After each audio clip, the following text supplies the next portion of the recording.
Nagpapasalamat naman ang Armed Forces of the Philippines sa pagligtas ng China Coast Guard sa mga Pilipinong tripulante malapit sa Bajo de Masinloc. Pero hindi raw nila yan pwedeng gamitin para mang-gaslight na para bang hindi sila nangaharas. Nasa frontline na balitang yan si Brian Castillo. Ang mga kababayan nating iyan na nalagay sa alanganin nang lumubog ang sinasakyan nilang cargo ship malapit sa Bajo de Masinloc na iligtas sa tulong ng Chinese Coast Guard. We are happy na ligtas yung ating mga kababayan. Natutuwa tayo, ligtas sila.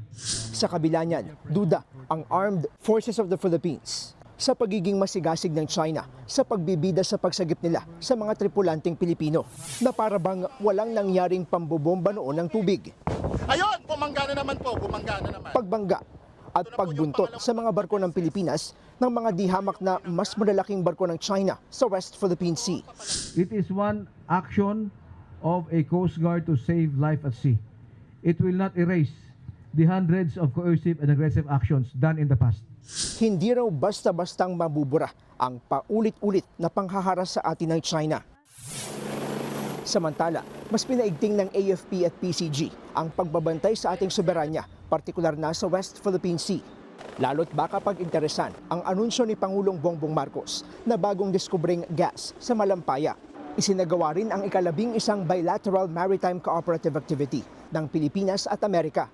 Pero simula pa lang, may namataan na agad na nakabuntot na barko ng China. Yung nakita natin is Jiangdao class frigate nila.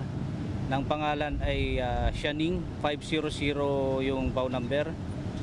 At ang pinakamalapit na distance niya sa atin is 3.7 nautical miles. Pero lumayo rin siya ng lumayo.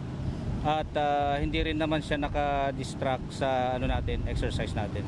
Nagsanay sila sa itinilagang exercise box sa loob ng Exclusive Economic Zone o EEZ sa West Philippine Sea. Hinasa ang kakayahan ng Philippine Navy, PCG at US Navy.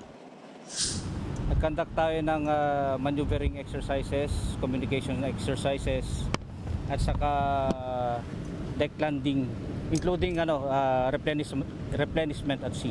Nagsimula ang Maritime Patrol Exercise noong January 25 at matagumpay na nagtapos kahapon. Nagbabalita mula sa frontline, Brian Castillo, News 5. Mga kapatid, Julius Babaw po. Para sa komprehensibo at makabuluhang balitaan at talakayan, mag-follow at mag-subscribe na sa social media pages ng News 5.